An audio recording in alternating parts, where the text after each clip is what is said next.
Hello, everybody, and welcome back to the Round 11 podcast. My name is Cruz and Spaz. Today, joined by TS Chance, the Real Toxic, and Zarin Cod. We are coming fresh off of a fantastic week of Call of Duty. A lot of matches decided today on Sunday, April 4th, and I mean it was a very good week. Final week of Stage 3, I guess, group play, and we're going to be heading towards the Stage 2 group play. We're going to be heading towards that Stage 2 major. At the end of next week, we will have a new champion. James, how are you doing today? I'm doing good. This was a very interesting week of COD. I'm ready to break it down and get into some of them. I'm glad. Yeah, I liked it. Some matchups going ways people didn't expect them. Good week of COD. Fucking CDL. Sorry, first F bomb within the first 45 seconds. I don't know. It's unbelievably frustrating when you're trying to make predictions. But I mean, it's also super exciting as a fan to see all these games go like Ari. So that's it's nice to see for sure. I can tell you what's not super exciting as a fan, being an Optic fan and watching them choke rounds, but we'll talk about that later. We need to kind of get into the games now, so we're going to do it again a little bit of a different way this week, guys. So we actually got 12 different talking points we're going to go through to kind of just go through and talk about every single team, and then at the end of the show, we're actually going to do our predictions on the show here this week, so no prediction episode this week of the Round 11 podcast. It's just going to be all on the podcast for itself, and I mean, I think there's no bigger talking point to start it off with than Atlanta Faze finally beaten in a match this week as they fall to the LA Guerrillas 3-2. And I mean, they lost both searches in that series. Yeah, that's not how I expected it to go. I don't think anybody expected it to go that way. I don't know. They just they just play so cracked out all of the time that you think when they play some of these like mid to lower tier teams that it's like who was it Simp last week said it was like they're playing league play. That's kind of how you expect it to go. So I mean, I'm with everyone. No one saw this coming. They're human. They're human. They lost them. They've lost a series. God, it was shocking, especially watching the Apocalypse Hardpoint and just seeing them win by over 100.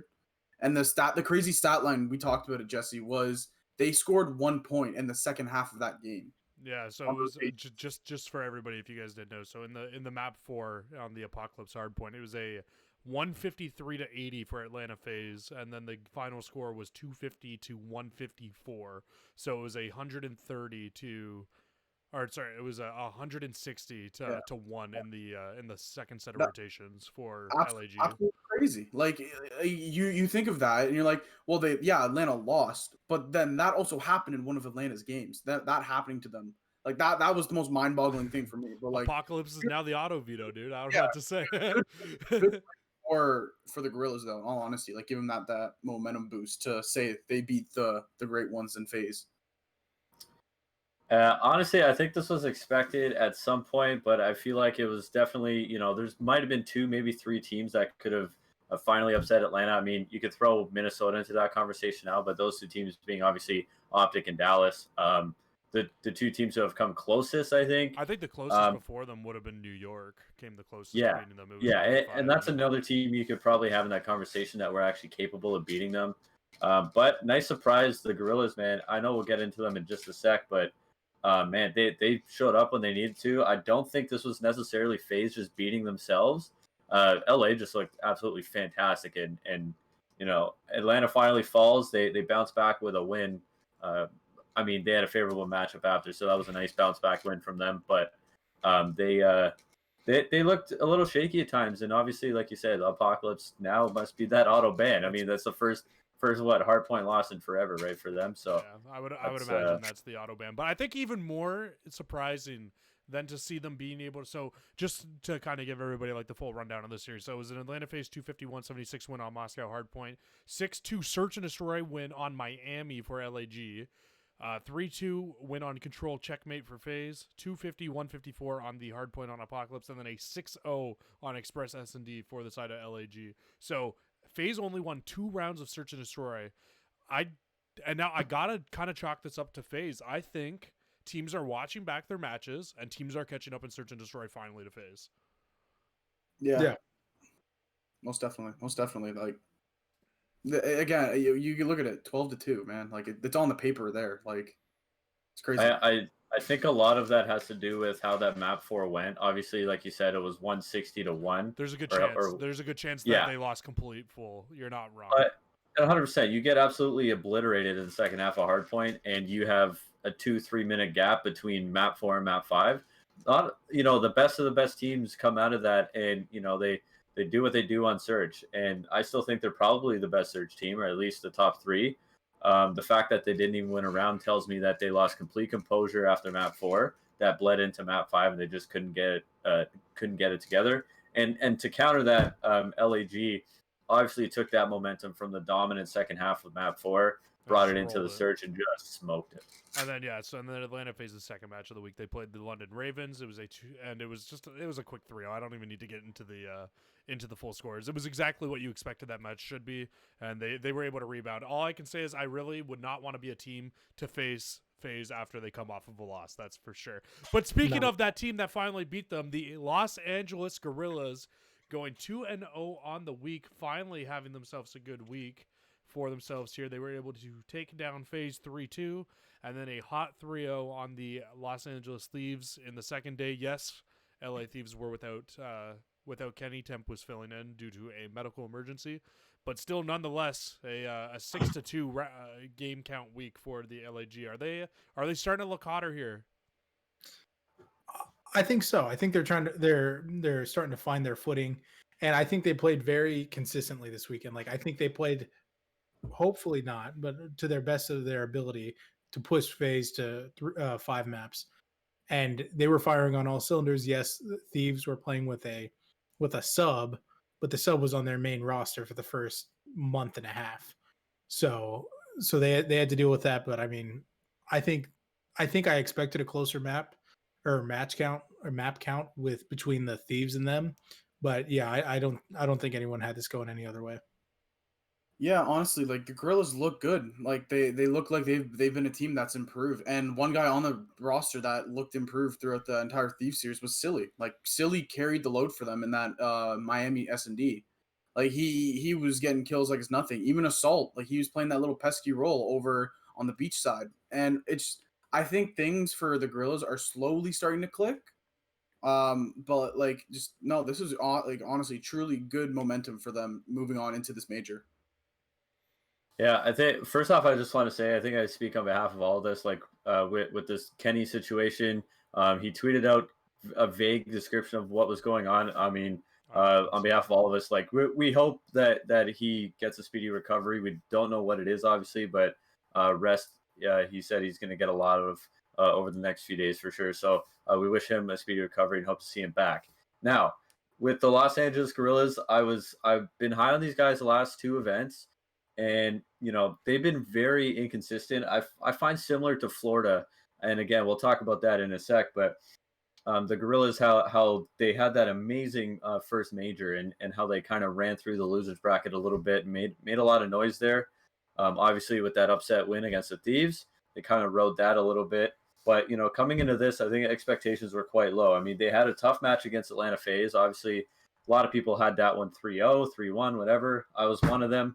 And again, LA Thieves, still the expectations are high for them. So for the Gorillas to come out and win both games this weekend was absolutely huge. Now the problem was they got these big wins a little bit too late, so they'll still be starting in the losers bracket for the next major. But that's gotta be a huge confidence boost for this team heading into the major. I will say this too about LAG. That's not the first time that they've 3-0'd the Thieves. They did it in the last major as well. So I think whether they have Kenny or not, I honestly still had the LAG taking that match, but that's for another discussion. But I think one thing though that I am a little bit scared with LAG, if I'm being completely honest here, I think that LAG beating Faze a 3-2 is their ceiling. I think that that's as high as we're gonna see this LAG team go. And what worries me about that is, like, yes, so they can beat those top 3 teams most likely. They could, if they have a very good day, they could beat them. But the issue is like, I could very well see the next time Atlanta Faze matches up against LAG, I could see a 3-0 LA Faze for Faze still. That's the scary part for me, just because not that LAG is not a good team. It's just that the inconsistencies, as you said, Zarin, and just 2, I feel like their ceiling is only so high.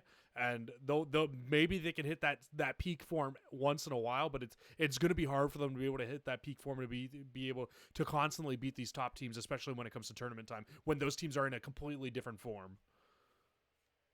Yeah, 100%. And like we've been talking about it all year. Faze is so far above most teams. I mean, you can argue Dallas and Optic, but even them, there's a sizable difference between them. So yeah, I don't see something like this maybe happening again for the Gorillas as far as going up against one of those top two, top three teams. But like I said, hopefully it gets better for them. But yeah, I agree with you. Yeah, no, 100%. Like I think like you said, this is the ceiling for this team. It's just in all honesty, like the two maps they had this two series that they had this week, it's just they all clicked. Everything was just clicking for them, and like what could have went right for them went right, and what could have went wrong for every other team, they went wrong. And I think that's just kind of what happened in the Faze series as well as in the LAT series.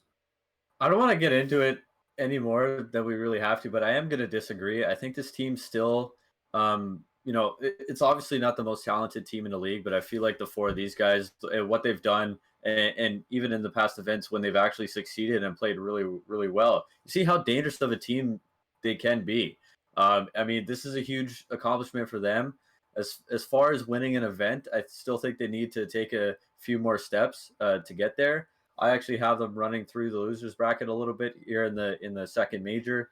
Again, we'll get into that, but I think that's going to be a huge step. This major is going to tell a lot from this team. If they struggle, if they collapse a little bit, I think that's when either a change should be made, or that's when I'm going to see what their ceiling really is. I do think that they will have a good event coming up this week. And I think that this team is a lot more capable than what they've even shown so far. Yeah, I mean it's possible. I think just the consistencies is what's going to hurt them. If they can find this form consistently, they can definitely be a contender for top four. But it's they have to find that consistency, which will be the tough part. Moving on, we can kind of get into talking about LAT a little bit. Not really too much to talk about there though, but it's just their rough luck. Honestly, is just continuing right now. Last week they had to play their matches on like 2 days practice with their team. This week I don't even think they really got any practice with Tempin because Kenny was such a last second fill out, and like you said, we're wishing Kenny the fastest of recoveries and hopefully he gets back soon for them. But it's very unfortunate for them. They just don't really have much of a chance to really win that match at all this week against LAG with how they were firing.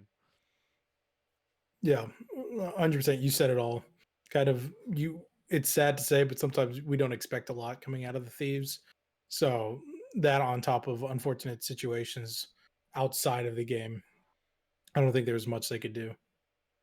Yeah, it's sad to see. Like the Thieves have players and potential to be top half of the league team, and we've seen like little glimpses of it, and it's just I get like what it seemed like this major two stage two, whatever kind of went wrong for them went wrong. Like they lost, they made the replacement struggled the first game on because of obviously being 2 weeks of practice, and then one of their starters gets medical injury, and it's just like whatever can go wrong for the Thieves keeps going wrong. But on top of that, just there's something going on in that camp that we just don't know about. I think I mean a lot of the times when I look at teams, I mean there's no excuse for playing shit Call of Duty, which is what they've done the last few events. But I mean the exception is definitely this event. They were just dealt the absolute worst hand possible. Obviously Kenny falling just the day before, and we got to remember that they played a team that just came off beating the best team in the entire league. So all the odds were stacked against them. Obviously, you would have liked to see them at least win a map, maybe two. But I feel like the expectation on Sunday is exactly how it turned out. There's just nothing they could have done. So I don't discredit them at all. I don't think this is going to drop them far in our power rankings, but I don't think you can go much further than I had them down last week. This is true. I mean, for me, it's going to be a lot of teams moving up more so than the Thieves moving down because of their play. They just got dealt a really, really bad hand this week. Yeah, and I think talking about teams who kind of struggled this week, we can go kind of move on to our next team. And London, back to being London. Paul X cannot save this team. I said it last week on the podcast. One man can only do so much. Hey guys, guess what? They signed Zed to the rest of the year. Yeah, I feel like there might be a little bit of change. I think they signed for the rest of the year, but Yeah, I mean 0-2 Ah. on the week. What was their map count this week? It oh, was Six. they got 6-0'd. 6-0, so not close at all. And so one of those matches was to Toronto, who They a are lot back of to people London. didn't really think that Toronto was really looking that great, but Toronto comes out, they 3-0 them, make a pretty good statement there, and then Faze 3-0s them. So To be Yeah. fair, not saying that London is obviously drastically improved, but to be fair, they were coming off a they were facing a Faze team that just lost. yeah, but they got For 3-0'd that by, matter. yeah, but But they they got got 3-0 yeah. by Toronto as well. No, 100% agree. Like And I I feel agree. like Toronto is one of those mid-tier teams where they absolutely have to at least Yeah. put up a fight, take that to 5 games against Toronto. You know, like I'm to get looking at the scores right now before the Toronto game and the London and Toronto game. The hard point wasn't close at all. The surge close took us to around 11, and then the control wasn't close at all. Like you said it, and Jesse. that was Toronto's first control win this season. Yeah, you've said it, Jesse. I've agreed many times with you. Like Paul X was a step in the right direction, but another move should be made. I don't know. I mean, I had London winning this series 3-2. I think Toronto's been really extremely mediocre over the last few weeks. So I had London actually winning this. They came off a great week the week before. They had everything in their favor, and they got absolutely smoked. I'm disappointed to say the least, but also not surprised. This team is far from being a contender. Yeah, I mean, Yeah. I don't really think there's much more. James, you didn't really get a chance to say anything. Did you have anything to add on? Not really. I mean, I know I had the Toronto series going the way of Toronto 3-2. So I, like you said, they should have put up a fight considering who they were going up against. Oh, My bad. Sorry. who they were going up against. But I expected the 3-0 against FaZe. I didn't think they were going to stand a chance there. Yeah.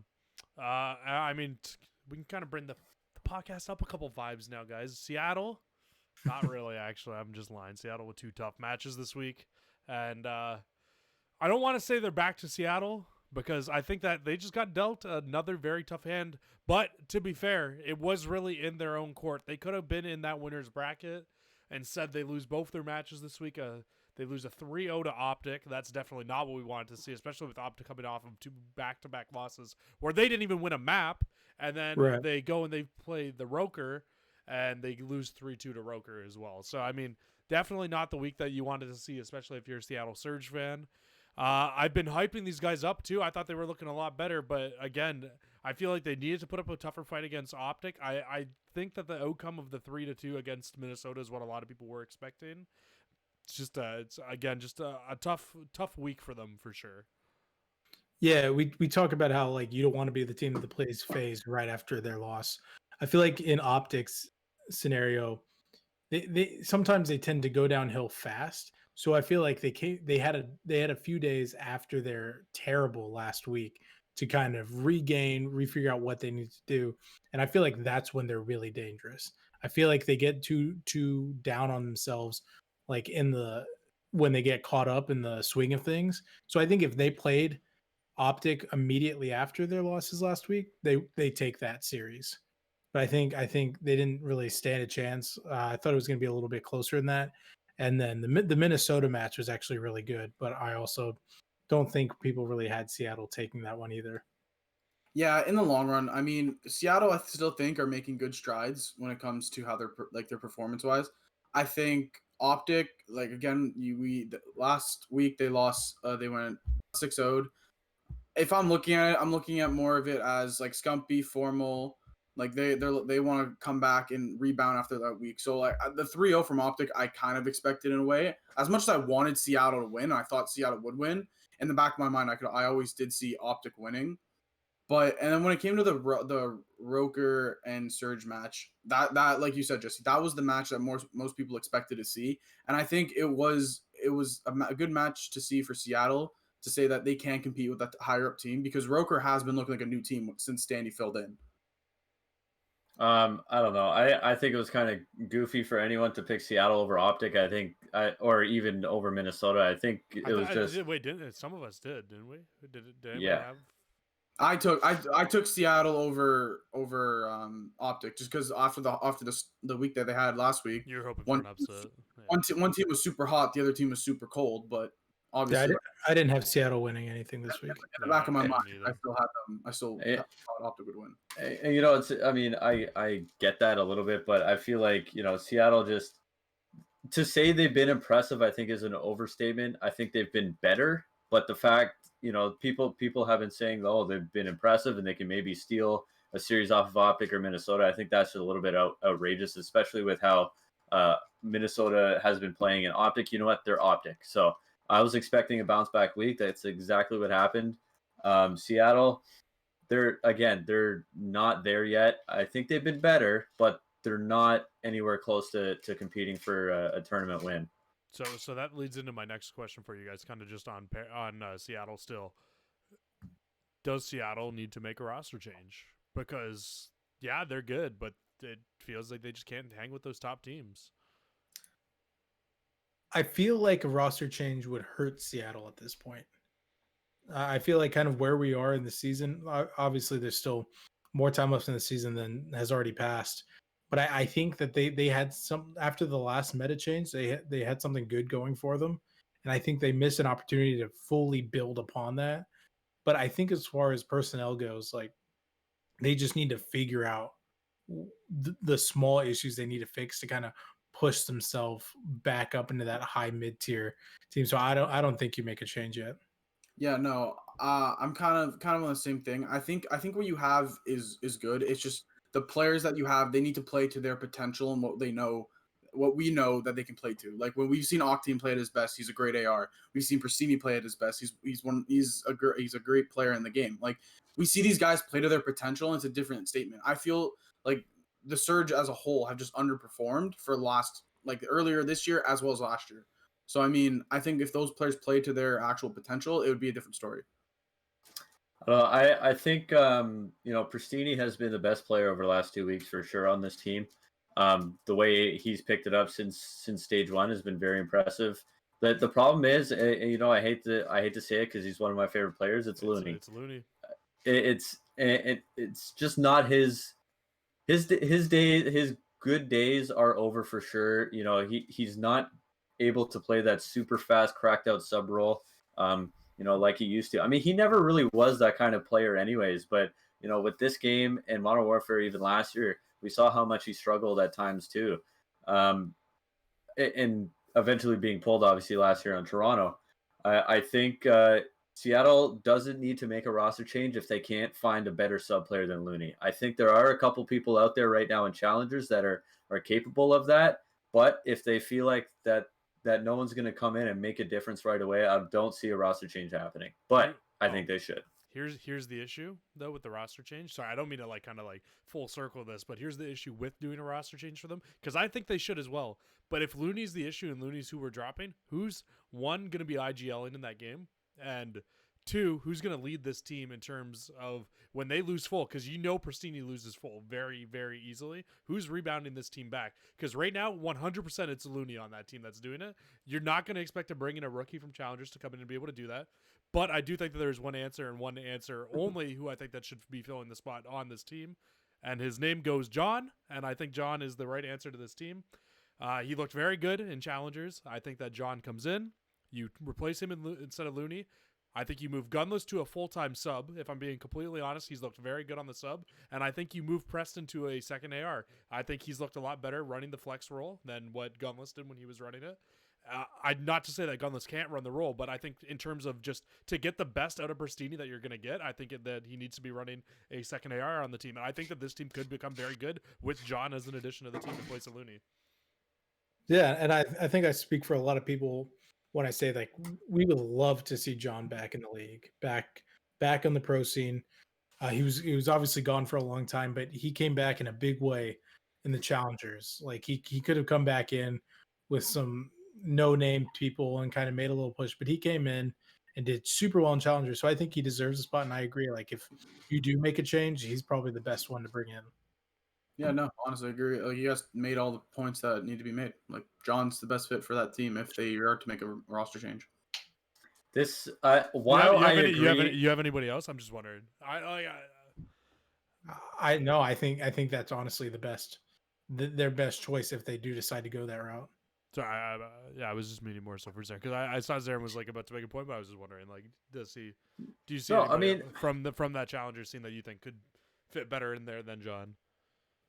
I'm gonna say no because I mean, if you think about it, that would make it 3/4 of the Luminosity team that we've seen for a few years. I mean, obviously, Gunless, Octane, and John, they played a long time with each other, so I think the chemistry would flow right away. But the problem still remains is that leadership aspect, which you brought up. John is a very quiet, do his own kind of thing when he plays the game, and I mean that's just the kind of player he is, and how he's always been. Um, that's going to be an interesting aspect. I think Octane is going to be the guy to I was fill the about to role. say, I feel like Sam would have to step up. Yeah, absolutely. So he's going to have to be the guy to step up because, I mean, even on those LG teams, they've always had a JCap, they've always had a Saints or someone like that to be able to step in and be like, all right, guys, calm down. It's only one map, whatever. So Octane's going to have to be that guy. And we've seen him lose his shit a couple times last year. So, I mean, for him to yeah, just a couple. But so for him to be able to step up and take that role, I believe he can. I think he's done it before. I think he'd do a great job. I do believe John is the answer. And I think with that said, I think they should make that change as soon as possible, which will be after the major. Yeah, I would expect a change after the major as well, especially if they do poorly in the major. If they get bopped out of this major, I would expect a change. Okay, moving on. Wishy Washy Florida, baby. These guys, we kind of touched on them a little bit earlier, but man, they are something. Man, they looked so good last week. And then they come out this week. They get 3-0'd by Dallas. I mean, kind of expected. And then they get 3-1 by Paris, and I feel like that's a match that they just absolutely need to win. Yeah, I don't know. I don't know what the solution is for this team. I don't know if they know what the solution is. They just have to be more consistent. I mean, I think this could be a really, really good top tier or top middle of the pack team if they could just find some consistency. Like you shouldn't be losing 3-1 to Paris. And I mean that with all offense to Paris. Like their team is not good. You should not be losing 3-1 to them. Yeah, I mean, hey, their social media team is number one in my opinion. Their COD team, no, I don't know what it is, man. Like you have Big Wake on the team. You got Caesar Sky Bueno. Like they show their potential. They've shown their potential before, and like they've shown that they can compete. But then it's like this match against Paris, they just disappear. It's like what happened? Like, man, Florida just gives me a headache, man. Every time you watch them. I'm done talking about Florida. I refuse to watch this team's matches anymore because I don't know what kind of team we're gonna get. The Paris is coming off one of the worst weeks we've ever seen in the CDL this year, and they had all the odds against them. They only had one match the entire week, and they come out and just absolutely spank Florida all over the map. And you know what? It's just I don't know. Like you can't even say this team needs a roster change because I don't think they do. They've obviously have some sort of like they have something figured out, but at other times they look completely lost. They look like they can hardly beat London if they fucking played. So I'm so sick of seeing this team struggle when I know and we know that when they could easily be a top 6 team. I'm so sick of it. I literally don't even know what to say for them to do to get better. And like I analyze COD all the time, and I literally look at this team. And they should be not only a top 6 team, but low-key contending for championships with the way that they looked last year. Neptune has come in, and Neptune has looked really good. I still got this man starting every week in my damn fantasy. So, like, trust me, Neptune not the problem. I don't know what it is. And, like, I don't think Slacked is the issue either. Like, I think Slacked has looked decent in the role that he's playing on the team. Yeah, he doesn't have the flashiest stat line, but he's that gritty player that's going to go and get the job done that you need your submachine gun to do. And I really don't know what the answer is. Maybe with the double Krieg meta that's coming up, maybe they will look better because you'll get a Krieg in Sky's hand and in Awakening's hand. Maybe that helps them. Maybe they look a little bit better in terms of that. So don't rush the roster change yet. But like, Do you guys think Havoc, who is their sub, could make a change to this team to help them? He would be running the same role that Slacked would be, so it would have to be Slacked that would come out at that point. But like, do you think that he could help at all in terms of bringing consistency to this team? I love Havoc. I think he could help if he was coming in on a sub role. Like you said, it is hard to talk about taking Slacked out, like of all people, to replace him. So I mean, as much as I love him, I don't think now is the time or he's the guy to be brought in. Yeah, I mean, you're taking one guy out and replacing with a guy that's the same thing, so it doesn't. It just kind of counteracts the move. Like it's not like it doesn't seem like Havoc's Well, gonna you're get- filling the role. You're filling No, the role no, that he I know. plays. It just seems to me. It just seems that like what Slack is doing. Like, yeah, he's not gonna, like you said, he's not gonna have a flashy score line, but he's gonna be that grit player. I feel like that's what you're gonna get if you bring in Havoc anyway. So might as well like. It's just this team is built very like this team's built strong. They have good ARs. They have like they have good subs in Neptune and Slack, like what you said he does, that grit player. Like they're built strong. It's just there's something that's just not clicking in their consistency. That's all it is. It's like once they key down that and once they figure that out among the four of them, that's when I think, like James said, I can see them compete as a top middle tier team. You live or die with this roster, plain and simple. Yeah, you think so? Yeah. I mean, yeah, I like I said, like if Slacked is your issue, I feel like you don't really have a big issue, but they clearly no. do. Like I don't know what to say to them. Moving on, we can kind of move towards the our next talking point. It's Minnesota, and they are staying red hot. They only had one matchup this week, but they looked very good in their one matchup. We kind of touched on it just a little bit, but it was a 3-2 over Seattle. Very gritty match, got pulled out. We finally got to see this team tested to like their full limits, and they still come out with the match win. I think they were down 2-1 in that series at one point too, if I'm correct. So it was definitely nice to see them come back and be able to win that series. Yeah, I this. Sorry, they were down 2-0. They were down 2-0. Yeah, that was a reverse sweep. It was a reverse sweep because this was one of the matches that I got right exactly on my pick'ems. I had Minnesota taking it Toronto, and I was praying for that reverse sweep. I think most people had Minnesota taking this. I didn't expect as good of a fight from Seattle as they ended up putting up, obviously after getting 3-0'd by Optic. But Minnesota did a good job of this being their only match of the week, making it count and showing what they're capable of. So I think it was good for them. Yeah, honestly, like Minnesota, they were on that high wave last week, taking down two top teams, and I think they just kind of continue that in this week, and they're just going to keep riding into the major. Like the roles that these guys have now, like after that role change and after the roster change, they're looking like a completely different team, and they're looking better than they have all year and even last year. Like they're just a stronger team, and I think they're just going to continue that momentum. Holy shit, boys! Minnesota, hotter than the devil's crotch. They just continue to fire. Oh, and they clutched #1 seed. Sorry, I forgot to say that. Yes, they did. With the Optic win against Dallas means that they were the #1 seed. Well deserved. They have played lights out since the standard roster change. They've pretty much looked like the best team. Dallas has been inconsistent. Optic's been inconsistent. I mean, Faze lost a match. Whatever it is, what it is. But Minnesota with a little bit. I mean, they've just looked amazing. This team has a legitimate shot to win this major, and I would not be surprised if they do so.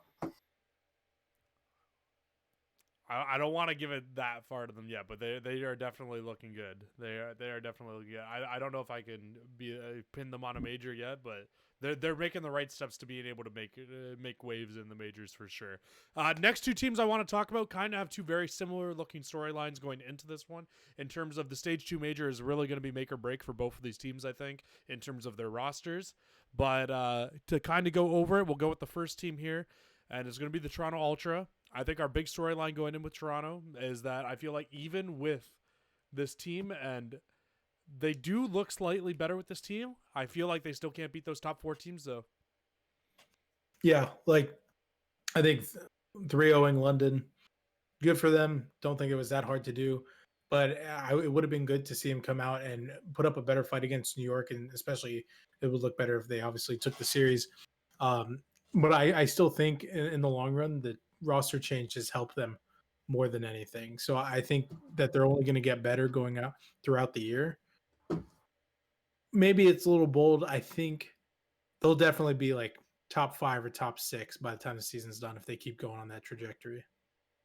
I mean, I like this team. I like what they've done. Of course, obviously, like I still would want to see Methods on the main roster still, but like we all were saying that Bance would be the one replaced, but I think everyone was saying that, and Bance has kind of shown like, hey, I kind of deserve my spot here. Like he's been playing a little bit better. Like he obviously struggled that first little bit once Methods was first sent down. People are went crazy being like, oh, Methods replaced Bance. Then he kind of proved the haters wrong. And I mean, I think Insight is a great addition to the team. I think there's times where Cammy looked unbelievable this week. Like he was making, yeah, like Cammy. dude, like Cammy's looking like like he did at the end of last year. Like he's frying everything. I don't know. I don't think necessarily this is make or break the major for Toronto. I think this is going to be a good test for them to see how far they can get. But I think, like you said, James, their trajectory, they're going to be up there by the end of the year. I mean, I I don't I know. I don't. Yeah, I don't like this Toronto team at all. I mean, they're so, again, frustrating to watch, and of course, there's a little bias, you know, Toronto being our hometowns, kind of. Like I don't know. I expect them to beat every team, every bottom feeding team, which they have, and they will never be able to beat a top tier team at With the this beginning of the year. roster. Yeah, at the beginning of the year, this is a team that was expected to win couple events, couple weekends, you know, a major, maybe 2. They've looked like super mediocre. They can't compete with these top teams, and with this roster, I just don't see it happening. Now, similar to what Zach said, Bance has played for his spot. I mentioned it on last week's podcast as well. Bance played for his spot, and you know what? He deserves to be there right now. But I don't think this roster is capable of doing anything more than beating the bottom feeding teams. It's still really frustrating to watch, and they need a change if they want to get over that last hump in order to compete with these teams. Okay, so when I was saying make or break for Toronto, I should kind of rephrase what I was saying. I don't fully think it's make or break for Toronto. I really think it's make or break for Bance on the roster, if I'm being completely honest. For sure. I think that's what I was more so trying to think the storyline going into this event would be, because I really do feel like that. I feel like all of their success weighs on the back of Bance, and if Bance can't come out and perform to the way that he can should, they're going to struggle. I still think that the right answer to this team that can make them push them up into that position where they can be fighting for a top 3 spot in the league, for a top 4 spot in the league, would to be to take Bance out, move Insight into his role, and to have and to bring Methods back, especially if we are going to a 2 Craig meta. Methods better be the fuck back on this team. I literally, I do not care. Like, he is one of the best main ARs in the game. If you do not bring this man back onto your team, you are making a big mistake. Yeah. Yeah, For sure. I just have a question. So if you like, just a question for you guys, if Toronto makes like not necessarily like a deep run in this major, but they make it like significantly far where you can be like, okay, they played well. Do you think you'd still would you still take Bance out even Yes. though they went that far? And, You would? unless he plays like an absolute god this weekend. Okay, yeah, yeah, okay. I wasn't sure. I was kind of curious.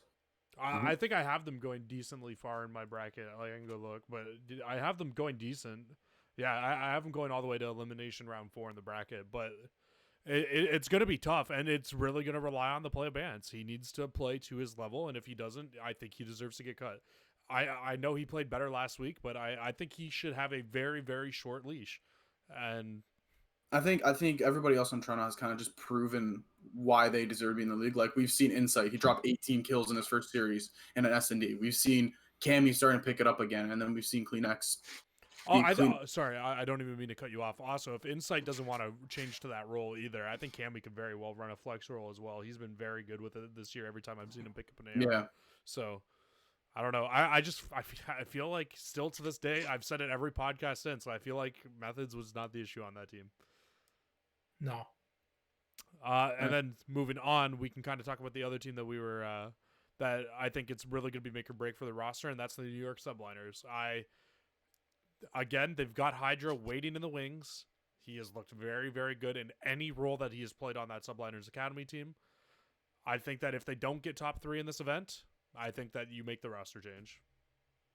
Yeah, I think if you're going to do it, if you don't get past maybe like round 3 or round 4 even, I think that you make a roster change immediately after this event. I think other than that, it'll be too late.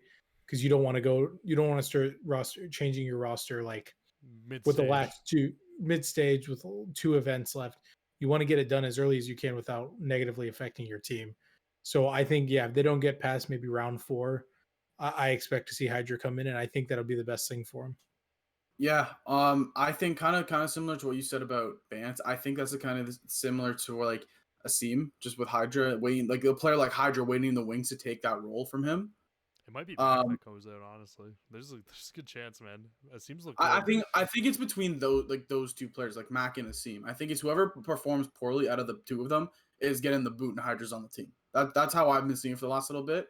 But again, I don't know. This subliners team, I was low on them at the start. I've liked them, and now I'm kind of high on them.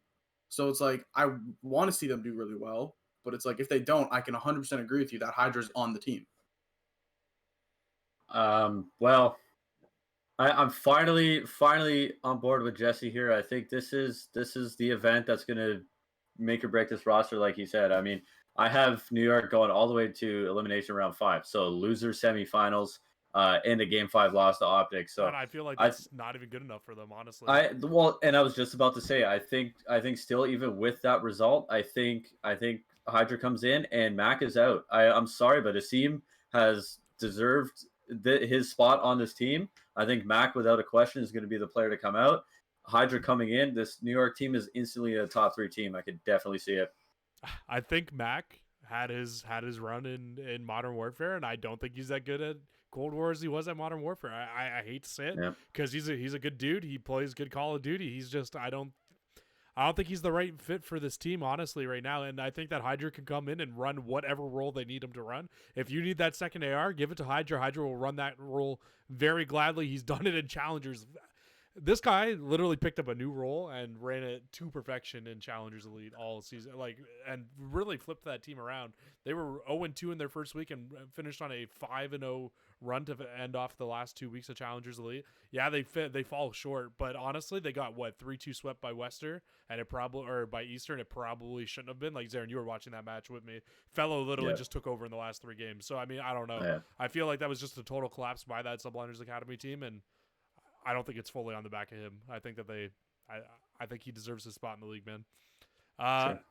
And then I guess we finally got just 2 more teams to talk about here, guys. And it's the 2 that we've been waiting to talk about. It was the match of the week. Winner gets into the upper echelon of the winners bracket, because I for some reason I thought that this was going to be a winners bracket match. That's what they were kind of hyping it up as. But both of these teams do end up getting into the winners bracket. But the overall thing was, if Dallas wins the match, Dallas gets the bye over top of Minnesota. But if Optic wins the match, Optic gets the winners round 1 matchup, and Minnesota gets the bye. So that's more so what it was being played up as. All 3 were guaranteed to basically make it into winners bracket. But looking at it, it was a very close 2 games of it that Dallas was able to pull off. I'll just read off the scores here for everybody. It was a first hardpoint match, 250-244. Dallas was winning by 80 points at one point. Optic had the full rotation over to P5, and they ended up losing the map.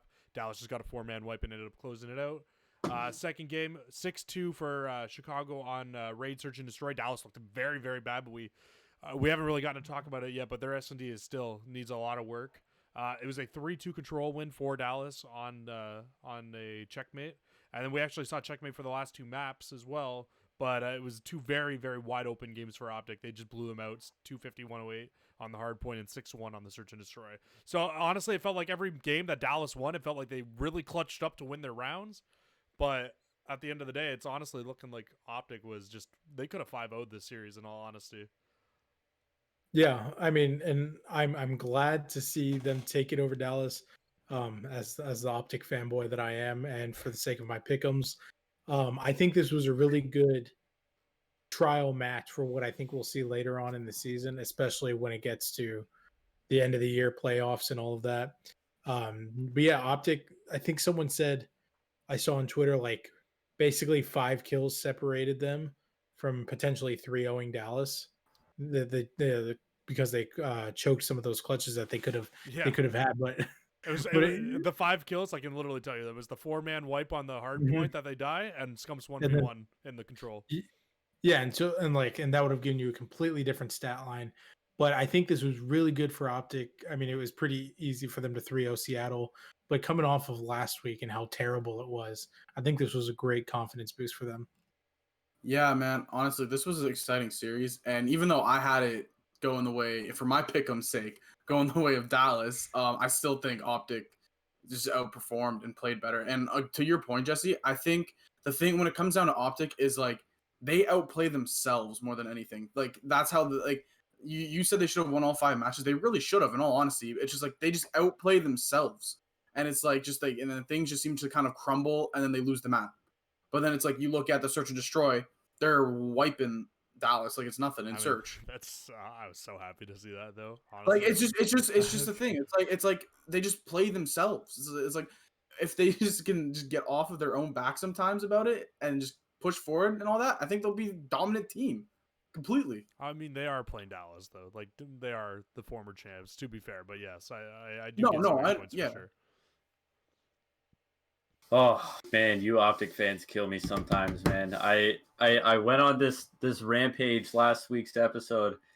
The fact that anybody was panicking about this team, like the best of the best teams aren't going to play flawlessly all the time, and everybody just goes in a complete spiral. I mean, not panicked, sir. I'm talking about. Did Jesse sound panicked earlier today when we were watching the matches? I wasn't panicked. I was very angry. There is a difference.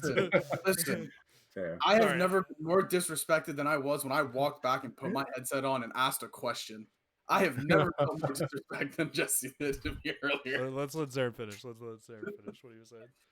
I'm just. I mean, I went on this rampage last week. Like I said, like it just the fact that anybody was panicking about this team, I knew they would have a bounce back week because this roster is built to succeed. This roster is built to win champs. I think they have probably one of the best shots to do so. I think they're very, very capable of even winning this week. You know, I knew they were going to come out swinging. Obviously, a favorable match with Seattle, a relatively warm, microwave oven kind of warm Seattle team. But I knew Chicago was going to come out last week. Microwave. Sure, let's call it that. Come on, give them top of the stove. Right? It was only 35 seconds inside, but are they like a hot chocolate warm or like lukewarm? Like like it's like warming up a bowl of soup. Oh, so no, a little warmer than that. No. When you it's warm on the outer side, but you get down in the middle of it, it's got a little cold. Exactly, yeah. Like when you warm up like cold tomato soup.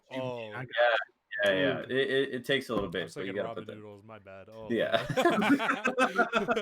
But yeah, no. Anyways, so I knew they'd come out swinging. I had them a 3-1 win against Seattle. They ended up winning 3-0, so not a big surprise there. I had a 3-2 Dallas.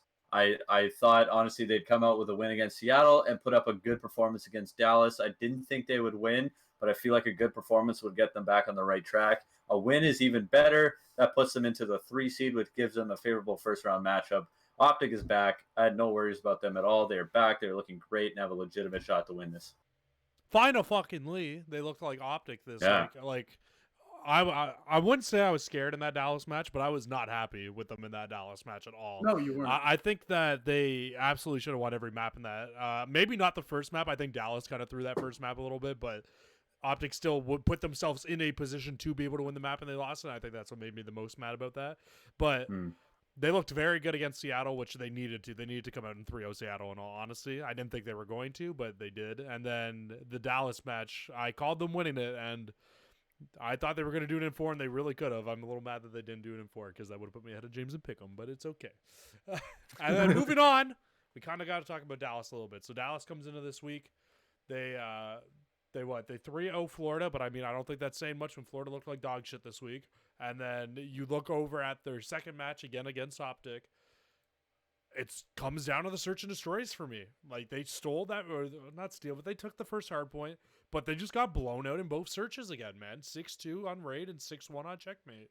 And it's just very weird to see because this is a team. You got Crim6. He's very well known. You probably one of the best players of all time, if not the best. Doesn't he hold the record? For Hook is a fantastic search and destroy player. Shotzzy is a fantastic search and destroy player. Like you expect these guys to come out and be very good at search and destroy, and there's just something not clicking for them in that mode right now. Yeah, they only won three rounds out of I'm good. Both S and D. They won three rounds out of both S and Ds. But yeah, I don't know what's going on with them. I mean, you have 4 great players, especially with like Illy and Shotzi. Like these guys know how to play search and destroy. They're not naive. They're not idiots when it comes to strategy and all that. And especially with Krim, like Zach said, like holding the record for most kills in an S&D. Like these guys know how to play. I just don't think they know how to play Optic in S&D. Like I think that's their biggest thing. I think they can figure out and work around maybe some of the other teams, but I just don't think they can figure out Optic most of the time. I mean, I think even sorry, I just want to just check No, something you're really good, quick. you're I good. think even their win against Florida on Search and Destroy was super. Yeah, it was only a 6-4 win on that checkmate. Like it's not they're not looking great in that mode, and it's you got to be able to win S&D. They look fine in it week 1, but other than that, it's just gone downhill. They're gonna stop playing checkmate first off. What I think- you don't like that? There's only been 6 bomb plants at A all season. Oh yeah, I was wow. hoping for another It's set gone up. up by 2 this week. Yeah. All I was gonna say is just I think You teams checked are stop. I think teams are starting to kind of see like you said about Faze earlier, how Gorillas beat them. They look like they're going back and watching tapes. I think that's what teams are starting to do with Dallas. They're going back and watching like how some of these guys are handling certain situations, how some of these guys are. I don't think Dallas has looked good in search at all this year, though. Honestly, like they beat Chicago 6-5 in the checkmate search and destroy in the winners or in the losers final or whatever it was that they played in last tournament. But besides that, when have they really looked that good in search and destroy? And that was still only a 6-5 win. Like I don't think they've looked great all year in search and destroy. If I'm being completely honest, I just think there's something that teams are seeing with their search and destroy that's giving them the edge, and that's why they haven't looked good. That's kind of the point I'm trying to just get across. Is like it might be because they're going back and looking at film of all their games or previous games, or it's like something that they found out when the game first dropped in scrims. It's like, oh well, like these Dallas players, they tend to do this, and it kind of like it could be anything. In all honesty, I just think teams are picking up something that Dallas doesn't understand that they're giving away. Well, I brought it up last week, and after seeing the Challengers Cup last weekend as well, I think it's time for a change for Dallas and to search and destroy. And I think that comes with the roster. I think it wouldn't. I don't think it's going to happen for this major. First of all, I'd just like to say that, but I would like to see some sort of roster change next event. With Fellow being implemented into the search and destroy. Yeah. I mean, he would fix their checkmate search. He's fucking nasty. For sure. Dude, I'm telling you, Fellow was by far the best player in that cup. He played lights out. And, you know, if I have to pick a guy on Dallas right now to take out for the search, you take out Illy. I think you keep him in for the respawns, but why not try it out? You have sucked ass at search all year long. You have been extremely unimpressive in that game mode again all year long. Why not give it a try? If it doesn't work out, so be it. You go back to your old roster. You just try to figure it out that way. But, you know, if I'm Rambo, I'm talking to Krim, I'm talking to everybody else on the team. I'm even talking to Illy. Like, look, if you're not super comfortable, whatever, let's try this out. If it doesn't work, whatever. If it works, fantastic. Fellow just be an S&D player. We have yet to really see that in series. I mean, over the last 2 years with the CDL, we have yet to see someone come in. I thought we've seen it once. We've seen it. If I'm not mistaken. I think we've seen it once. Somebody tried to do it, but it didn't work. Yeah, I'm not saying that we've never seen it, but I believe actually the first might have been New York bringing in Happy for a search. I could be wrong about that, but so. That's what it was. I'm pretty sure. Which was, it's a different player. Where's Happy this year? Yeah. So who is gonna be the first team to try and break this roster meta? I think that in this situation where you have a team this good and you have a substitute that is that good, why not bring him? Why not bring him in? Why not try it out? I think this might be a solution for Dallas. If it isn't, whatever, you figure it out just internally. Bring him in for checkmate search only. Only. That's it. Just fucking ban checkmate search. I have no idea why they still play that map. I really don't know. I mean, it's definitely an interesting talking point. Hot takes by Zarin Cod, ladies and gentlemen. We thank you for that, Zarin. Thank you. I don't know. It's definitely it's definitely an interesting take. Do you guys want to get into pick'ems a little bit, or do you guys have anything else that you guys want to talk about on that? No, I mean, only thing I just want to say is I think just for this major coming up, that like the search issues might just be the downfall for Dallas. Like I think that might happen when it comes down to later in the tournament and these top teams. I think that might be the blow for them. Okay, so let me ask you this: what do you think is the solution for Dallas? How do they figure it out?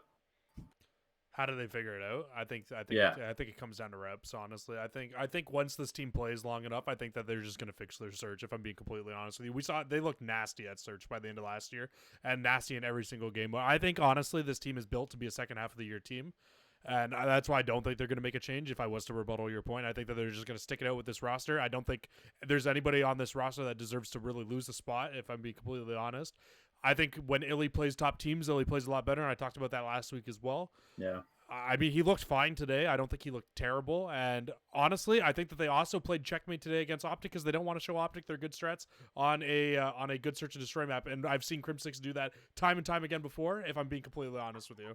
Before a major, for sure. So I mean, that makes a lot of sense. I'm not going to disagree with you there. There's For sure. also the thing, like Jesse, we were having the conversation earlier, and you're saying like earlier in the season we were saying Hook looks like the best player, and you're saying Shotzi's starting to look Well, scary. I mean, Shotzi's starting to look like Shotzi from Yeah, last year. he's starting to look like he's finding form. But with that, though, Hook's starting to fall off a little bit, unfortunately. Yeah. So, I mean, if you can get both of them clicking on all cylinders, I mean, that team's going to be unbelievably good. You can put them right up with Atlanta at that point when you've got two subs that can play like that. So, I don't know. That I just don't see a change coming in. I think that team will stick it out, and I think, honestly, they can still be a championship contender by the third stage if they can figure out their search and destroy. Yeah. I almost fucking forgot, so I do actually have this stuff ready to go. We can take a look at the final standings of the stage. So it was a Group A top three: Atlanta Faze, New York Subliners, Toronto Ultra, finishing 40, 40, and 20 in terms of points. And then over on Group B, we all knew this was going to be a banger of a group. Not who we thought was going to come out on top though. Minnesota Rocker finishing 1, Optic in the 2, Dallas in the 3, all finishing with 30 points, but the tiebreakers what changed it. And then, I mean, you guys can see the bottom three here. It was London, LAG, and LAT for Group A. And then for Group B, it was Seattle, Paris, and Florida. Much of what we kind of expected. And then to kind of look over to just see this is what our first matchups for the major are going to look like. It's going to be Optic versus Ultra in the first matchup. And then you got Subliners and Empire. Sorry, those will be on day 2. Thursday. Yeah, those will be on day 2. And then day 1, the matchups will be LAG going up against the Florida Mutineers. And then the Paris Legion going up against the Los Angeles Thieves, and I mean that should be an interesting one to see if Kenny's able to get back to be able to play in that match. Because I think that heavily influences that match. Yeah. For sure. Yep. And I mean, 100%. anybody want to go first with your pick'ems for this? I'm gonna leave it up to you guys because I don't want to go first. Ooh. I don't want to go first. How deep into it do you want to get? Oh, I want you to give me like who's winning for sure the first 4 matches, and then Gotcha. kind of like talk about how you First 4 in winners or like first 4 or first just first in general. First 4 in general, because those are our guaranteed matches. And I don't know, you can Yeah. run through your bracket if you want. Do you want me to go Yeah, first, so- or do you like you can I'll run go- through I'll your go whole first. bracket? I'll go first. So on Wednesday, I have LA with the Gorillas over the Mutineers. I have the Gorillas taking that 3-1. Like we said, if Florida follows their path of inconsistency, they should definitely be staying on a low right now. And then for that same match that day for Paris, LA Thieves, I don't think the Thieves are going to look great. I think they're going to take it 3-2 over Paris. I think if Kenny does come back, that'll help them immensely. But I think if they have to work with temp for a little bit, they'll be able to take the series, but it won't be a sure thing. And then just for the 2 matches on Thursday, or the 4 matches on Thursday, starting with the elimination round 2, I have Gorillas coming through and taking it 3-2 over Surge. I don't see the Surge making any type of splash in this event. And then I have the Ravens actually taking it over 3-2 over the Thieves. I think when they've played them, I feel like these 2 teams have played each other more than any other teams, which is probably not true, but it just seems like it's such a good battle whenever it's them. It's either 3-0 or it goes to a map 5. So I have London coming out of that one. And then just for my last 2 on Thursday, I have Optic taking it 3-2 over Toronto. I think Toronto's going to look good. I think they're going to put up a little bit of a fight. I could definitely see a 3-1 for Optic, but I don't see Toronto taking that series at all. and then I actually have New York taking it 3-2 over Dallas. Ooh, I think getting I think spicy. You're just trying to catch Justin, No, aren't you? You little no, sneaky I'm snake. not I see you. I'm trying to catch Justin. I just know that Krim doesn't really have an on switch when it comes to events anymore. He used to, he doesn't anymore, but I feel like Clayster still has that switch that when everything's really on the line or he really needs to step it up and take control, he can do that. So I think with that little extra push, they're going to take it over Dallas. And then you can just kind of run through your winners if you want to, like who you think's gonna take Yeah, the winners. next All couple right. matches. Well, then I have it going. Faze Optic winners. I have Optic. This is a little fanboy in me. I have Optic taking it 3-2 over Faze. I think that's going to be a great match. I think Optic's going to be on a high, and Faze is still going to be kind of figuring out what they need to do against some of these top tier teams. But I have Optic taking that one, and then I have New York taking it 3-1 over Minnesota. And like I said, I think once Clay takes control and they kind of hit that stride, going into their next match, Minnesota's not going to be able to put up much of a fight. And then by the end of it, I have Optic taking it over Chicago 3-2, or sorry, Optic taking over New York 3-2. That's going to be probably my favorite match going into this whole event. I think that'll be one of the best ones to watch. And then the final, I have Optic Faze, classic matchup, but I have Optic taking it 5-4. I think it's going to be a really, really good You're battle. taking Optic for the full run through this It's gotta happen. It's gotta happen. It's they might be catching form right now. You never know. Zach, you want to go? You look I handsome. can give you kind of my spiciness. Oh God. So I'm very far behind the pick. So I decided to go crazy with this. Oh, No, but so my day one Wednesday, I got Gorillas taking it 3-0 against Mutineers. Again, I don't really think Mutineers are gonna do anything. They've been just too inconsistent. I actually have Paris Legion taking this one over the Thieves 3-1. I kind of waited on Kenny not coming back, but at the same time, like just the inconsistent play from the Thieves and that things just something not working with that team. I think it's going to be an early boot for them in this major. Going to the Thursday matches in the elimination round 2, I got Gorillas taking it 3-2, similar points. I just think right now Gorillas are a stronger team over Surge. I think Surge will put up a little bit of a fight, but I don't think they'll actually be able to win. The next match, London Royal Ravens and Paris Legion. It was kind of hard for me because I was like, I don't really know what to call this game, but I ended up kind of going with Paris Legion over London 3-1. I think Paris might have a chance to beat London, and I think that some maps will go their way. Going up into my winners, I have Optic taking it 3-0 against Ultra. I think Optic's just going to dominate that first match, coming off the win against Dallas. Not really much to say there. And then my next game, I have the Subliners taking it over Empire 3-1. Kind of the similar reasons James said. Clayster has that still has that switch to turn it on when it comes to like playoff mode. Crim 6, not really anymore. My winners round 2, I have Faze taking it over Optic, so the Faze fanboy in me comes out there. 3-1. I just think Faze is gonna kind of, if they stay away from Apocalypse, I think they'll be okay. In my opinion, I still think they're a better team than Optic. Even though Optic looks like they're hitting form, I still think Faze can take Optic. That series, in my opinion, is going to be one of the closest ones all week, but I think it's just the map counts or the maps are just going to go Faze's way. For my next game, I have Minnesota versus the Subliners. I have actually Minnesota taking this one 3-2. I think they've run hot against all the high teams. I think that's just going to continue for them in the early stages of this major. So then my winners final, I have Minnesota and Faze. I have Faze taking out 3-2. Again, Faze is just the dominant team right now. Yes, they lost to the Gorillas, but at the same time, I don't think they were playing their best then. Like the Simp RCs came out and said they didn't really not that they didn't care, but they just didn't play as they normally do. Now in the bottom half, this is where it gets kind of spicy. So in Eliminations round 5, I have the Subliners at Optic.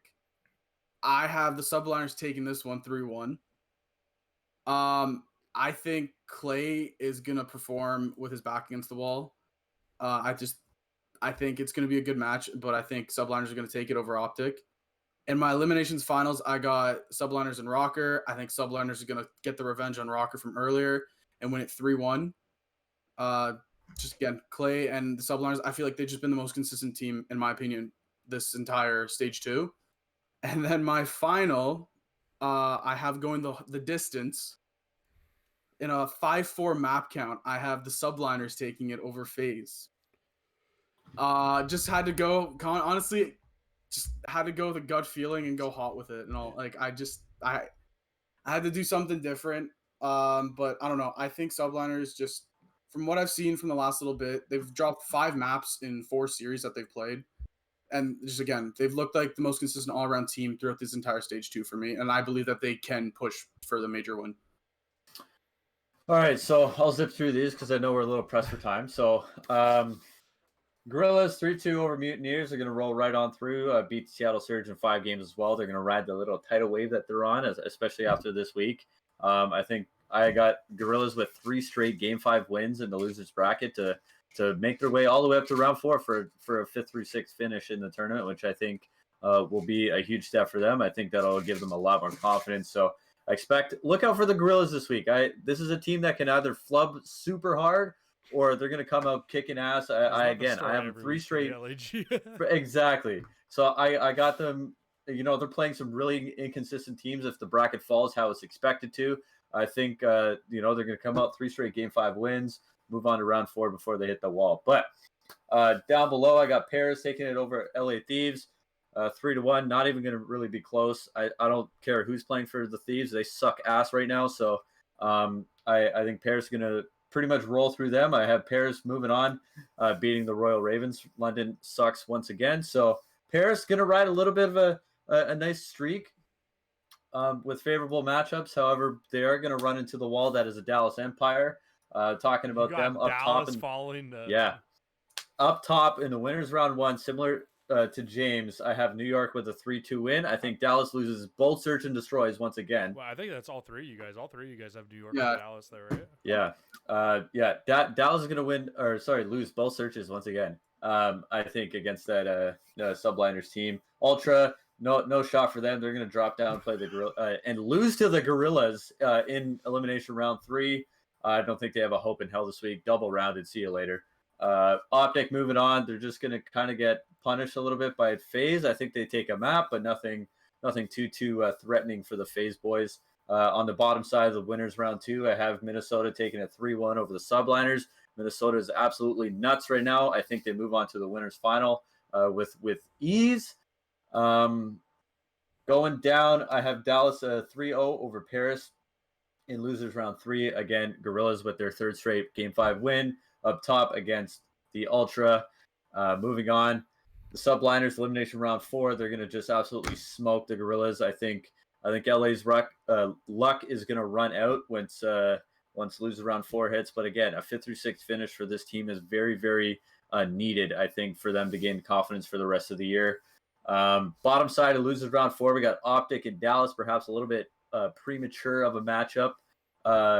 And someone's going to get sent home early. I have Chicago winning this one 3-2. Dallas loses both searches. Big fucking surprise. Optic moves on to play the Subliners in loser semis. New York comes super, super close, but Optic clutches up, moves on to the losers finals where they'll meet the Rocker after losing 3-1 to Faze. Optic loses this one 3-2. I think Minnesota just somehow gets it done. Can't tell you why. Can't even explain why. But Minnesota does it. They move on to the final for a rematch against Atlanta Faze. However, I see they them get stomped again. I think they take one map. I have this one Faze 5-1. I don't think it'll be close. Faze, you're back-to-back major winners. No, not a surprise. All right, so I'm kind of with you on some of those, but it's really weird. I have a very similar lower bracket to you, just with one change, and I mean. I'll kind of run through mine really quick. Actually, I can pop it up on screen too for everybody to see just from where I am right now. So, I mean, I'll just kind of go through my losers bracket really quick first. So I got LAG over Florida 3-1. I don't care who's playing for LA Thieves. I think Paris is taking that 3-2. Moving on to elimination round 2, I got the Gorillas taking it over Surge 3-2. I think Surge just unlucky running into a very good LAG team right now. And I've got Paris 3 over London. I don't think London's very good, and I think that they're going to get beat pretty easily. Heading up to winners round 1, I got Optic 3-0 over Ultra. I don't think it's going to be close. Dallas versus Subliners. I actually got Dallas 3-1. I think I still believe in them right now, and I think that it's going to be the start to this Subliners role change coming through. And then heading into winners round 2, I've got Faze taking it 3-1 over Optic. I would love to believe in the Optic boys. I just think Faze is too strong still. And then I got Dallas actually taking it 3-1 over Minnesota. They're going to learn from their mistakes that they came in the last series. They closed out the last series, right, over Minnesota, or did Minnesota beat them? I can't remember. Against Dallas? Yeah. I thought Minnesota beat them. Minnesota beat them in 3-2, 5. right? Yeah, so Yeah. I still think Dallas, though, they're going to learn from their mistakes. They're going to come out. They're going to 3-1. Only going to lose the search, I think, if I'm being completely honest. Heading in towards the back towards the lower bracket, I have Falling, Toronto Ultra, taking it over the LAG 3-2. Actually, I still think Toronto's a better team. I have Subliners Falling versus Paris, 3-1 though to the Subliner. They'll continue to make it through. And then I've got Toronto versus Minnesota in elimination round 4. I think I got Minnesota taking that one 3-2. I think they'll just edge out Toronto. Toronto will still play them tough. Optic versus Subliners in elimination round 4 as well. I got Optic 3-2 over Subliners. I think they'll win the rematch from the last major. Heading up to winners finals, I got Atlanta Faze 3-0 Dallas, just completely stomping them through the floor. Like we saw from the last one, Atlanta's just got a way deeper map pool than Dallas does. And then heading into elimination round 5, I got Optic taking on Minnesota 3-1 to Optic. I think they will also learn from their mistakes from the last Minnesota match, be able to beat Minnesota. And then I've got Optic versus Dallas. Once again, I see a Game 5 Classic out of these two in the losers finals, but I see Optic taking this one. Going to the major final, I think Optic has a bigger map pool than Dallas and some of these other top teams do. So I think Atlanta Faze still in the grand finals, 5-3. So Atlanta Faze coming out on top. But Optic giving a much better fight this major than what we saw last major. So Pulling an Optic J and going against the home team. All right. Yeah, I got to do what I got to do, man. I don't know. you got to. I think Atlanta just looks too good not to go back to back, honestly. That's why I have mine going the whole length. Like I have it 5-4. I think it's gonna be a battle. But And I feel like honestly, like the thing that scares me the most, if I'm being completely honest about going into that series in the best of 9, there's 4 searches and a heavy search towards the second half. And I mean, Atlanta Faze is not a slouch when it comes to respawn either. So like to say Right. Optic's going to be able to come out and win every respawn, I think it's going to be really, really tough. Yeah. No. I was Zaram, you were in yours. I just kept saying, I was like, yep, same count, same mat. Zarin, same I'd be worried about that. I was like, oh no. Oh, I know. We have a different outcome though. We have a different outcome. Well, I mean, you took the sublines. You went with a very ballsy pick, especially from losers. They are going to have in terms of your bracket, they are going to have a very long run that they are going to need to be able to win, and I think they can do it. it's going to be exhausting. But I mean, there's definitely a chance. Anything you guys want to say before we close the podcast today? No, all I have to say is like the way some of these teams have been playing, how some of them have backtracked, some of them have definitely stepped their game up. I think this is going to be an even more entertaining major than the major one. I think this is going to be a really good matchup. Yeah, I mean, I've only got 2 3-0s through the entire bracket, so I think it's. I don't even know if I have a 3-0 I on think it's mine. gonna be really good. Yeah, I mean, it's hard to predict though, honestly, with any of these teams because I really feel like honestly, outside that top 3 or 4, maybe anybody can really beat anybody. Honestly. Yeah, I'm retiring from predictions after this week. I don't want any part of Zarin it. gets a perfect bracket and then retires. He's like, yeah, I'm never doing Yeah, this. that I'm going out on top. I'm not predicting anymore after this week. It's just too unpredictable, but I love it. I'm okay with that. I'm okay with not being able to guess who's Zarin, going to win each series. Really quick, just for all the viewers at home. So Zarin called me last night crying because he couldn't get a prediction right. He's very, very upset. It was. And Just can't take it anymore. Yeah, and he told me he was retiring. So I mean, we'll hang his number up in the rafters, and You'll go right between it'll my be a two sad right day. there. I don't really remember that You were drunk. situation You going were that drunk. way. You were drunk. Mhm. Yeah, It was an okay, emotionally heavy must have night been. for you. I mean, your Yeah, brain blocks out trauma. Exactly. I mean, I don't remember it that way, but I guess believe the CCL caster guys. I don't know. All I'm hearing is I might see number 6 in the leaderboard. That's all I'm hearing. I mean, honestly, this is really, really tough, Shit. Zach. But this is, I think even if Zarin falls out, it will take you an entire freaking thing to catch It him. will. so. No, I'll probably see 6 by COD champs. To be honest. Zarin, it will take him a whole week of you not doing predictions for him to still catch you. Yeah. Unless subliners pull it out this weekend, but that's not.